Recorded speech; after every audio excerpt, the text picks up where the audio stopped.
আগে খড়ি বেচতে এসেছি। গুনতে তো আপনার খড়ি লাগে, তাই এই এক গাড়ি এনেছি। কয়েক মন বটে। গুনতে? হ্যাঁ, তা লাগে, কিন্তু তাই বলে এত খড়ি? একটু হলেই তো হয়। একেবারে গাড়িখানে কিনে ফেলেছো যখন, তোমাকে ফেরাতে চাইনে। দাও তাহলে একটুখানি, এই এক কাজ চার। এইটুকুর দাম কত? এইটুকুতে কি হবে বলে কালীকেষ্ট এক টিপ নস্যি নেয়। অন্তত মনখানেক তো নিন। এক মন না হলে গুনবেন কি করে? অর্ধেক মন নিয়ে গোনা যায় মশায়? গোনা গাথা এক মনে করার জিনিস নয় কি কর্তা? আপনিই বলুন না, এক মন না হলে কি কেউ কখনো গুনতে পারে? তা বটে, এক মনেই গুনতে হয়, সে কথা ঠিক, মানতে হয় গণক ঠাকুরকে। তাহলে দাও, এক মনই দাও, বলছো এত করে। মনখানেক সেখানে দিয়ে মনের ভার একটু লাঘব করে দমনা গণককে দুমন গছানো যেত কিনা ভাবতে ভাবতে সেই স্কুলের দিকে এগোলো।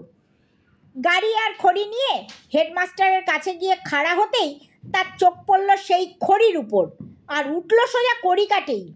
এ কি, আবার তুমি সেই খড়ি নিয়ে এসেছো? আগে হ্যাঁ বলে এক টিপ নস্যি নিল নাকে।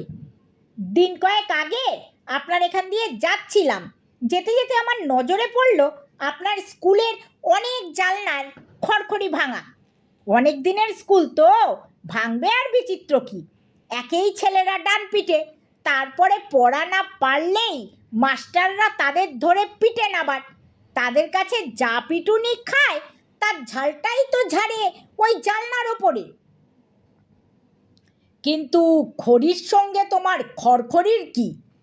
হেডমাস্টার অবাক হন। খড়ি তার কি কাজে লাগবে? খড়খড়ি সারাতেই তো মশাই, ওই খড়খড়ির অভাব মোচনের জন্যেই।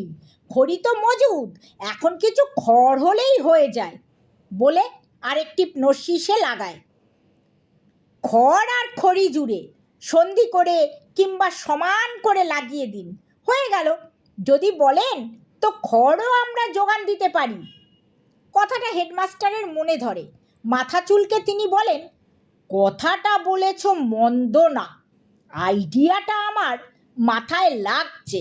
এইভাবে খড়খড়ির সমস্যা মিটলে খরচাও খুব বেশি পড়ার কথা নয়। খড়ি তো পেলাম, আচ্ছা যাও খড়টা চটপট পাঠিয়ে দাও গে।